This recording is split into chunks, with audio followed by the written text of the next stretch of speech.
creating wealth, that can be jarring. The journey to creating wealth can be flipping jarring. And it's not for anyone, creating wealth. But I think if you were a millionaire, or you were a self-made millionaire in that way, and you were stripped of everything, stripped of your clothes, stripped of your phone, like you're just naked guy outside. They ship you to the worst country in the world. I don't want to name any country, but that they ship you to that country. I think it's possible for you to become a millionaire within 10 years. It's not possible, it's doable, and you're gonna do it because it's a skill. Making money is a skill. And I believe that for a fact. But starting out can be so hard. Starting out can be one of the hardest things in the world. But if you have the reason why you want to start, that hunger, why do you need the money, why do you need wealth, why do you need to live abundantly?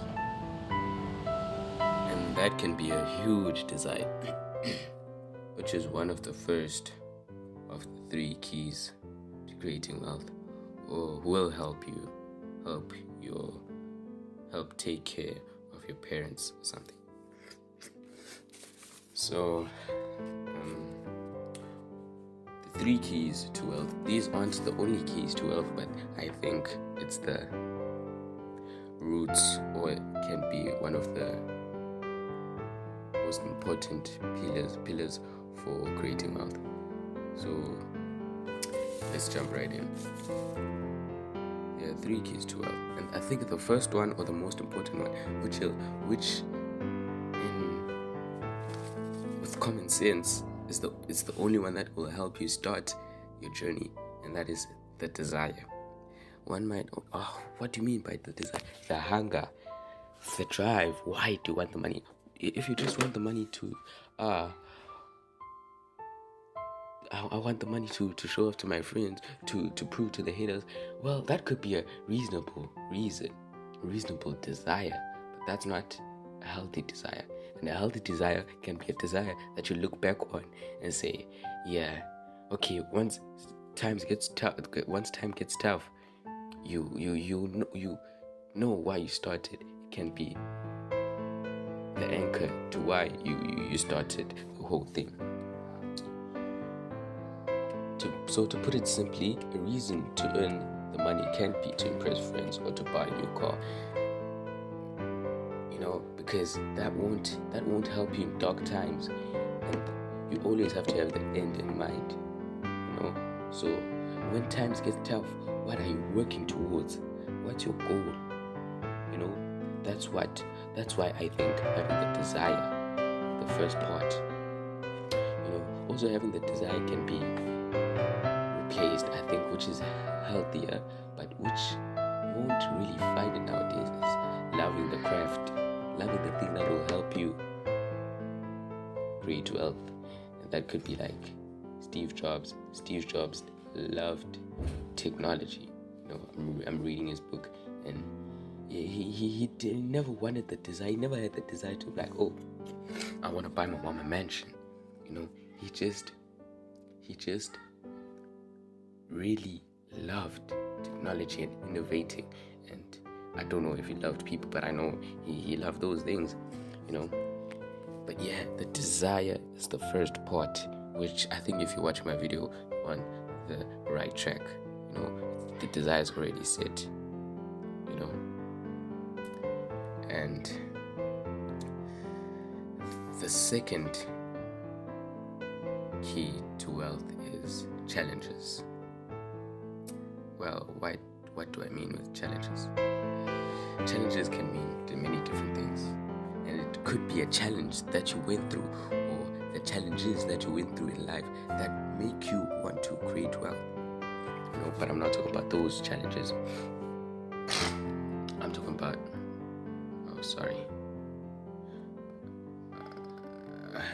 the challenges, the things your soul and your mind need to be used to. Challenges. Your soul needs I'm talking about your soul right now. Your soul or your mind needs to be used to being at the brink, being at the edge, being at the breaking point. To know what I want to give up right now. I want to give up, and that's what working out could help you with. That's what working out. That's why most people that work out. Sorry, guys. That's why most people that work out, you won't find them being financially unstable. That's if they aren't financially literate and they aren't taught, you know. But majority of people that started working out, especially for self-improvement reasons, that's where you catapult yourself. That's where you've unlocked. That's the key. That's the second key. And it's not only going through the challenges, it's keeping the habit. Even though you know the workout was hard yesterday, but you still go back today, and you still go harder than yesterday, and you still do more than yesterday, and you still lift more than yesterday. That's what challenges is. That's what will unlock the key, the road to wealth. And there are many ways to challenging your soul, and this is to teach your soul just to, when times get dark, when you maybe doing your, maybe you selling whatever you plan on to be your source of income, when things get dark, when you don't have sales, when people aren't clicking on your website and buying, when you don't have any clients, that's where your soul, these are the only keys. If you only did this, if you only did these three things, and I'm gonna give you guys a bonus, which will be practically four, but the bonus one is is is, is the known one. So it could also be cold plunges, but I promise you that once you start working out, just introduce cold plunging. That's what I do. Every time I finish working out, I just go for a cold plunge, and which is first I like the cold, so maybe you won't like it, but it's really good for recovery too, and it will be just a habit. It will just be a habit, because once your body is warm and you were sweating, I don't know if this is healthy, but it's just it's it's like when it's been a long day, you take off your shoes and you just relax. It's that but once it's a cold plunge, it's that but then you at the end. I know this sounds weird, but just try it for me, guys. And if you can't work out, then just exercise. Running. Many people run. You know, but I don't know many people that are wealthy that run.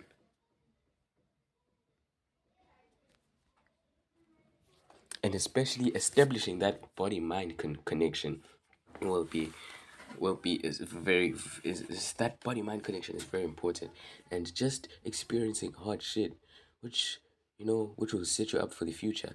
That's the second key to wealth. And the third key is mindfulness. I know I wrote meditating, but the correct word is mindfulness. Because but I don't think you can make it without meditating. That's why I think it's the key to wealth. Because your mind can't be here and there doing this and that. You need to have that. That's why all of these correlate. I think that's the right word. I think they all link with each other. They all combined, because you need to do the other one in order for this one to work. And I think setting this up as a habit. Okay, I'm gonna create a video for you guys that will be the habits to create a wealth. But you really need, like, to create, like, make it a habit. You ask me, what habit can you form with the desire? The desire. If you've read Think and Grow Rich, I think you'll know that. I think you'll know that majority of the book is feeding your mind that desire. That's what the first chapter was about. The desire. I think it's no, it's desire. It's just desire, which is the. I'm telling. I'm stressing this part so much, and it's the first part because it's the most important part, guys. Some people lose it, and you can't just, okay, I should have told you. You can't just say, okay, I want to. You can't just say, okay, like I want to retire my parents.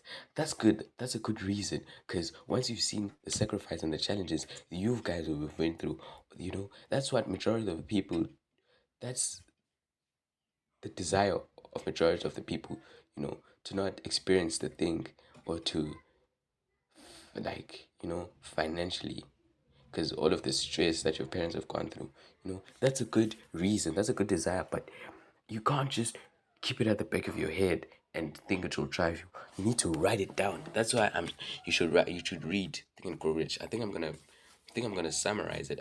I don't know, I've got many plans for videos, but I hope once this one goes out, it will be easier to do the other ones. But that's why you should write down your goal, your desire. Read it out every day, and it's not easy. That's why I should think. I'm stressing the point on reading Think and Grow Rich. You know, because the desire is not anything. It should be a habit. That's why also reality creation. You should always think about your goal slides. What would you? How is it like once you've gotten that goal? Once you've gotten that house, that mansion, how is it like inside? Always, it's a goal slide. It should always be on your mind. It's a habit that you form on always, and it's many. Some people may say it's woo woo, but it's law of attraction. Where energy goes, where no, I'm fucking this up. What's the saying? Where focus goes, energy flows. So once you think on that goal, then law of attraction. You where your energy when you fuck man, I'm fucking this up, but yeah, energy goes, fuck, the focus goes, energy flows. Yeah. So then meditating, I didn't reiterate on that, but meditating, there are two parts. Actually, mindfulness, there are two parts.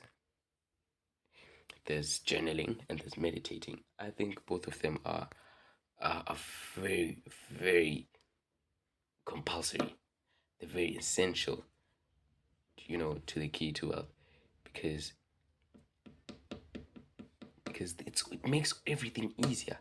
Just try it. Just try it. I took so long to finally start meditating, and I'll be like, nah, I don't need it.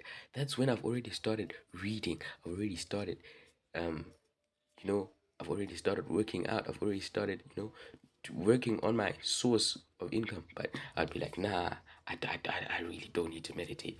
They're only, excuse me, they just gaslighting this. They just blowing it up a proportion. I don't need this. Guy, stop acting bigger than people. People that have made it. Napoleon Hill.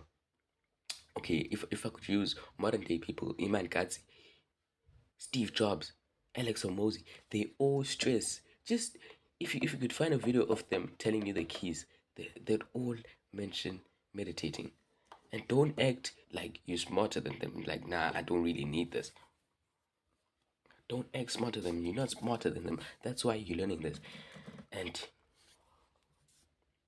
once you think you know everything, that's when you don't learn anything. You know, that's what I try and stress on myself every time. Every time I read a book, every time. And I think I'm luckily in the stage in life where I'm still not stubborn, and I take on advice on surface level and I use it. And I think if I heard that advice to meditate in 20 years time, I think I wouldn't do it, you know. But yeah, I'm really thankful that I learned it at this era of my life. Then the bonus, then the last, I didn't write it down, but the last one is the bonus one, is reading, of course. And reading, reading is so underrated, guys. Reading, especially, I shouldn't just write it, I shouldn't just say it as reading, learning. Because I think when I started reading, I was just reading for the sake of reading, because my mentors said reading is important, but learning, actually breaking down the the points they're giving you, breaking down. That's why I want to start a series where I explain all the books that that I am reading, but I really want to take this channel far, and I think I should start the series. I'm reading, as I said, I'm reading Steve Jobs, which there's nothing practical there, so there won't be any help for it. So I don't think I'll do the video. But my past books that I've read, like, there's a lot of facts and practical steps you can use in Think and Grow Rich, which would be one of a video that I could start with. But yeah, reading is so important, guys. Actually learning. Let me put it in broad sense. Also learning, taking up courses, because your mind is a machine. Once you start once you read and you learn, you're maintaining it, you're building it. But and reading is key. I'm not gonna stress this enough too much, because many people know this, but knowledge is the key to success. But okay, no, let me say it in another way. Knowledge is the key.